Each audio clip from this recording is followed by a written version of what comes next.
क्या आपने कभी कोई ऐसा स्टॉक देखा है जो आज से 5 साल पहले 50 रुपये पर हो और आज वही स्टॉक 500 रुपये पर ट्रेड कर रहा हो? देखा ही होगा। ऐसा देख के हमेशा ये लगता है कि काश ये स्टॉक मेरे पास होता तो मज़ा ही आ जाता।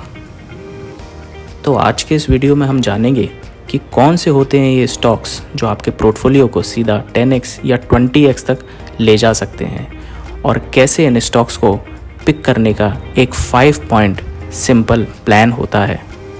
तो नमस्कार दोस्तों, आपका स्वागत है हमारे YouTube channel learn value investing में, जहां हम फाइनेंस से जुड़े हुए हर सवाल को करते हैं सॉल्व। तो ऐसे स्टॉक्स जो आपके पोर्टफोलियो को सीधा 10x या 20x तक ले जाएं, ट्रेडिंग की भाषा में या इन्वेस्टिंग की भाषा में इन स्टॉक्स को कहा जाता है मल्टी बैगर स्टॉक्स।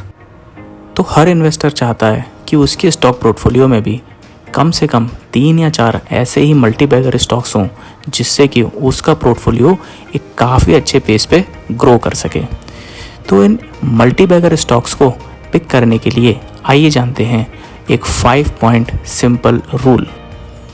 तो इसमें सबसे पहला रूल है फ्री कैश फ्लो। तो आइए जानते हैं कि ये फ्री कैश फ्लो क्या होता है। तो जब भी किसी कंपनी में कुछ ऐसा कैश अवेलेबल होता है जो कि उसको अपने करंट और नियर फ्यूचर के अंदर अपने गोल्स को अचीव करने के लिए काम में नहीं लेना होता है, बट ये कैश को वो यूज़ करता है अपने कंपटीशन को एलिमिनेट करने के लिए। यानी कि ये उसके पास कुछ ऐसा एक्स्ट्रा पैसा होता है उसके बैलेंस शीट के अंदर जिससे वो अपने कॉम्पिटिटर्स के ऊपर एक एज लेता है। इसी पैसे को कहा जाता है फ्री कैश फ्लो। तो किसी भी कंपनी की अर्निंग्स को देखने के अलावा हमको हमेशा फ्री कैश फ्लो भी देखना चाहिए। तो किसी कंपनी का फ्री कैश फ्लो जितना ज़्यादा होगा वो कंपनी के ग्रोथ के प्रोस्पेक्ट और भी ज़्यादा होते हैं। दूसरा पॉइंट है ऑपरेटिंग लिवरेज। तो क्या है ये ऑपरेटिंग लिवरेज? ऑपरेटिंग लिवरेज ये बताता है कि यदि किसी बिजनेस में incremental sales is equal to incremental profit हो जाए, यानी कि जितना भी सेल्स हो एक पर्टिकुलर पॉइंट के बाद वो सारा का सारा डायरेक्टली प्रॉफिट में कन्वर्ट हो, इसको कहा जाता है ऑपरेटिंग लिवरेज। एग्जाम्पल के तौर पे हम समझ सकते हैं कि मान लीजिए किसी मल्टीप्लेक्स में एक मूवी चल रही है। तो उस मूवी के अंदर एक बार मूवी स्टार्ट हो गई, एक बार एसीज ऑन हो गए, कुर्सियाँ लगी हुई हैं, तो वहाँ पर अब चाहे 10 लोग बैठकर मूवी देखें, चाहे 50 लोग बैठ कर के मूवी देखें, चाहे 60 लोग बैठ कर के मूवी देखें, तो total cost of investment in the business will remain the same. तो अगर मान लीजिए उस मल्टीप्लेक्स में 50 लोग बैठ कर के मूवी देख रहे हैं, उसके बाद उसमें 2 लोग और आते हैं, टिकट लेते हैं और मूवी देखना एंजॉय करते हैं, तो ये 2 लोग जो इंक्रीमेंटल सेल्स है ये डायरेक्टली उनके इंक्रीमेंटल प्रॉफिट्स में कन्वर्ट हो जाएगी। सेम तरीके के बिजनेस हो सकते हैं, जैसे बोइंग का बिजनेस है या फिर किसी होटल या रेस्टोरेंट का बिजनेस है। क्योंकि यहाँ पर क्या है कि आपको बिजनेस बनाने के लिए एक बार एक fix amount of money invest करना पड़ा और उसके बाद जितना भी सेल्स को आप बढ़ाएंगे उसी हिसाब से आपका प्रॉफिट बढ़ेगा। तो sales is directly proportional to your profit. तीसरा इम्पॉर्टेंट पॉइंट है high margin and high volumes. मान के चलिए कि कोई ऐसा बिजनेस है जिसमें मार्जिन्स भी हाई हैं और वॉल्यूम्स भी हाई हैं, यानी कि उस कंपनी में सेल्स और हर सेल पे मिलने वाला प्रॉफिट दोनों ही ज़बरदस्त हों, तो ऐसा स्टॉक काफ़ी फ़ायदे का सौदा हो सकता है। जैसे कि एप्पल। तो एप्पल के केस में आप ये देखेंगे कि एप्पल के सेल्स वॉल्यूम भी बहुत ज़्यादा है और उसकी मार्जिन भी काफ़ी ज़्यादा है। ज़्यादातर बिजनेस में ये कॉम्बिनेशन मिलना काफ़ी मुश्किल होता है।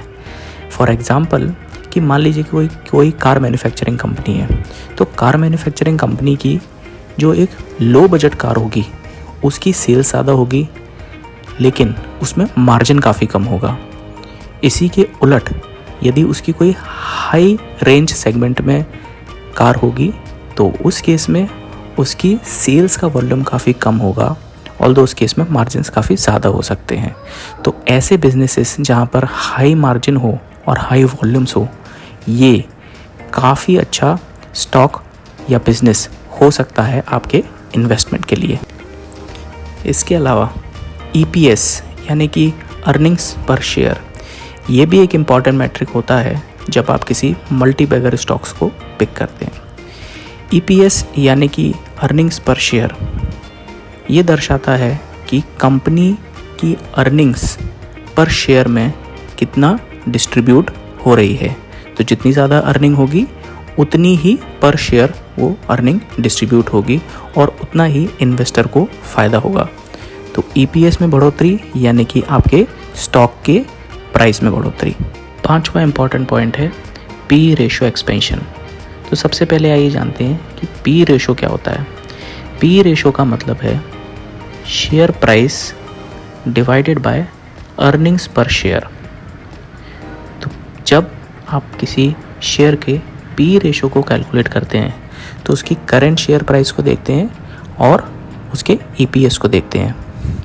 तो P रेशो एक्सपेंशन का मतलब ये हुआ कि जब किसी शेयर का P इंक्रीज़ होता है over a period of time, but ये P का इंक्रीज़ हमें देखना चाहिए कि किस वजह से हो रहा है, क्योंकि P दर्शाता है कि कंपनी फेयरली वैल्यूड है या अंडर वैल्यूड है या ओवर वैल्यूड है। तो जनरली P का वैल्यू लो देखा जाता है जब आप किसी स्टॉक को पिक करने वाले होते हैं। बट P रेशो एक्सपेंशन का मतलब ये है कि जब आप किसी स्टॉक में इन्वेस्ट कर चुके हैं और उसके बाद कंपनी के पास जो एसेट्स हैं, जो फिक्स एसेट्स हैं, जो कंपनी ने over a period of time या तो एक्वायर किए हैं या फिर जनरेट किए हैं, उनका वैल्यूएशन यदि बढ़ गया है तो P रेशो ऑटोमेटिकली काफ़ी ज़्यादा बढ़ जाएगा एंड इसको एक हेल्दी P रेशो एक्सपांशन भी बोला जाएगा। तो इस तरीके के स्टॉक जिसमें एक हेल्दी P रेशो एक्सपांशन होता है, इनमें ग्रोथ के प्रोस्पेक्ट काफ़ी ज़्यादा होते हैं और यही स्टॉक्स मल्टी बैगर स्टॉक्स भी साबित होते हैं।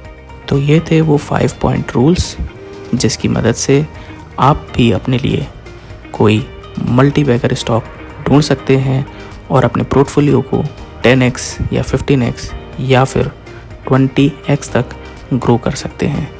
इसी तरीके का इंटरेस्टिंग कंटेंट देखते रहने के लिए हमारे चैनल को लाइक, शेयर और सब्सक्राइब करिए।